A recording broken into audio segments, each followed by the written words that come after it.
Hello everybody, welcome back. It is good to be in the studio again. I know it's been a little while since my last video, but the last month was super crazy busy. I had a lot going on. My brother got married. Yeah, life happens as they say, so I appreciate your patience. In the last two videos, we did something really fun. We painted the same painting in acrylic paint and oil paint.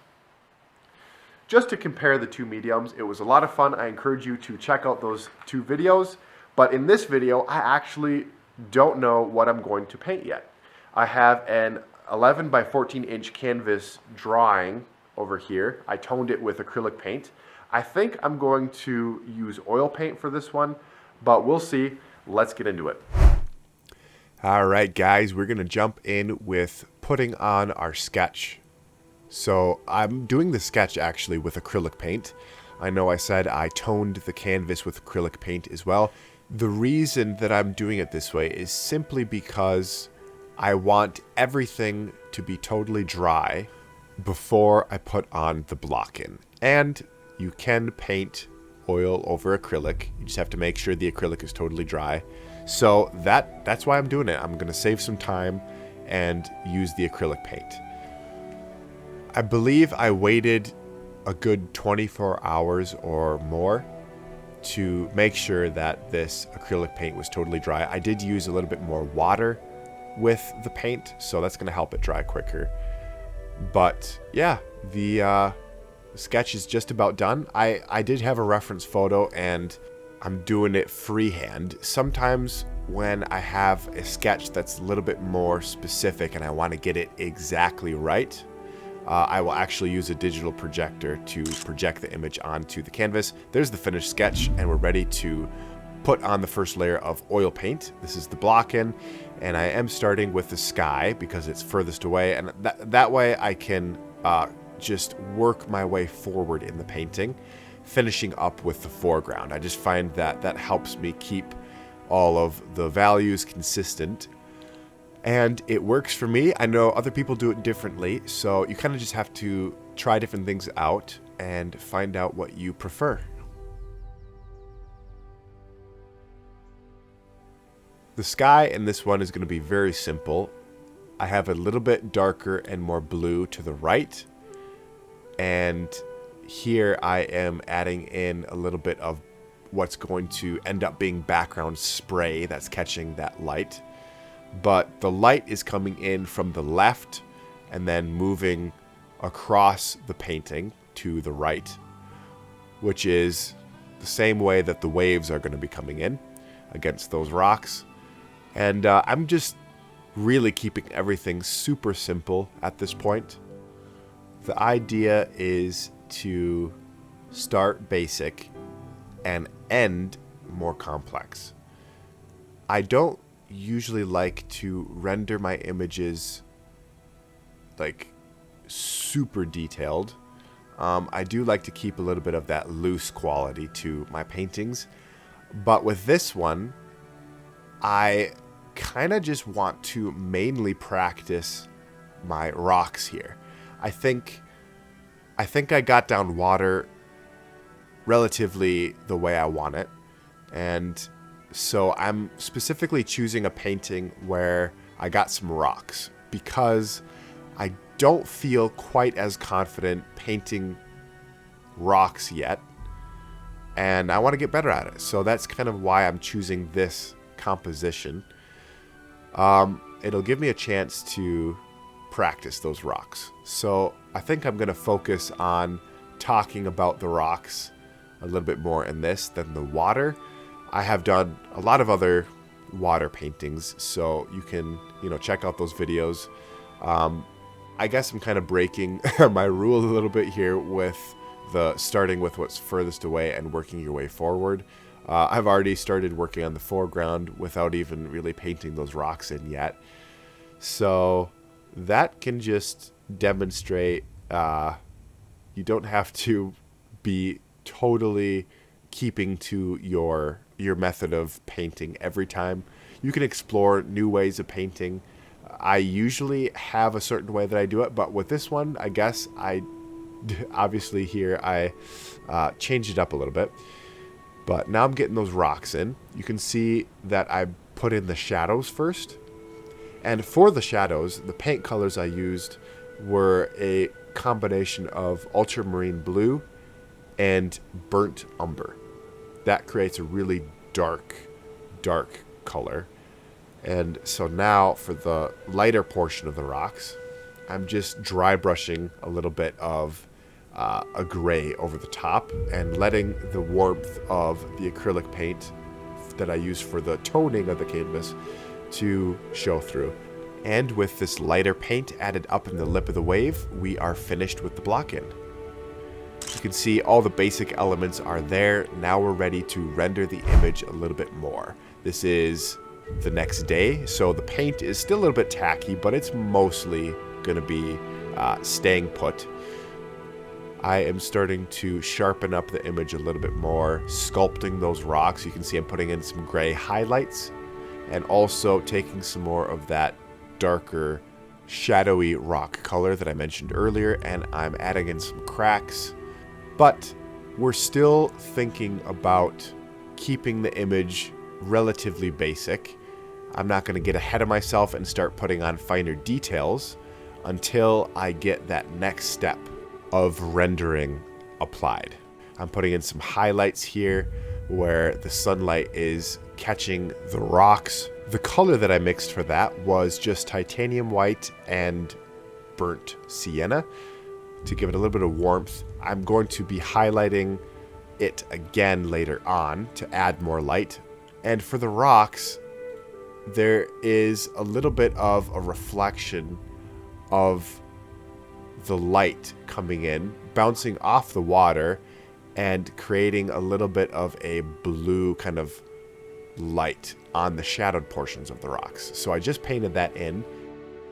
And the idea is when you're progressing through each stage of the painting, you are adding in not only more details and rendering it more until the very end when you put on those final details, you're adding in more light and shadow.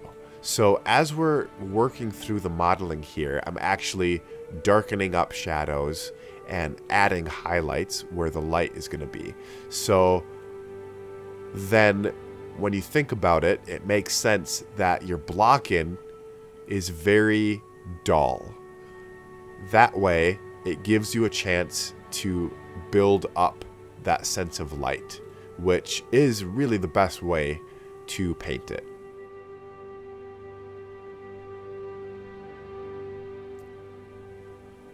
The more I paint, the more I start to realize that a big part of painting is learning how to tell when something looks the way you want it. Before, when I was a novice painter, I feel like I was very unsure of how things were supposed to look. And so therefore, I wasn't able to see when I was getting closer to my desired result, and also when I was getting further away from it. It is possible to overwork your painting, and this all has to do with your own style as well, because you are going to paint a certain way, and that's okay. That's just you. So you need to learn how to perfect your style, not somebody else's, your style. And so I had to get better at learning when a stroke I made was going to work or not work in relation to my style. And that is true for you as well. You have to figure out how to make your style work. And that comes with practice. I've been painting for a while now, and I've kind of figured out when I need to leave something be because I can work with it, or when I know it's just not going to work out, so I have to change it. It takes time, but when you get better at that, you're able to get your style to the best it can be, which is kind of what we all want when we're learning how to paint. Early on in my painting, I was very critical of my paintings because I was comparing them to artists I wanted to paint exactly like. And it took me a while to realize I was never going to paint exactly like those people because I wasn't those people. And as soon as I was able to get a grip of that and realize that, I thought, well, the flip side of that coin is nobody can paint the way I can. So why not just master my own style instead of trying to copy others? And as soon as I did that, I feel like there was a new horizon that opened up for my painting of me. It was my paintings, and that was what I wanted. I didn't want to be exactly like somebody else because then I would miss out on my own style. So that is really helpful when you're learning how to paint better, is to just realize you are going to have your own way of doing things, your own style, and it's better to try to perfect that instead of copying others. At this stage in the painting, we are dropping in those final details. This is the most time-consuming stage of the painting because it takes a while to put on all these fine little marks exactly where you want them to be. So you can really just take your time, relax. I was leaning up on a bench just so that I could get comfortable. Just let this process go slow and don't feel rushed. It can be very, very fun. It can also be easy to lose sight of the forest through the trees. I have had times where I've spent such a long time so close up in my painting that I got a little bit carried away with details. That's so easy to do, but if you just take breaks frequently, step back and look at the big picture, you can avoid doing that. So that's what I did. I didn't want to overwork the painting, but I also want to get it to its max potential. So I don't want to underwork it either. There's a balance to be had here, and stepping back frequently is a good way to get that balance. I would have a lot of times where I would just sit back and look at it and just study the painting for a while. Just look at it and see what you want to do. What's your plan? And then I would get up close again and work for a little while. That's a good rhythm to get into with your details.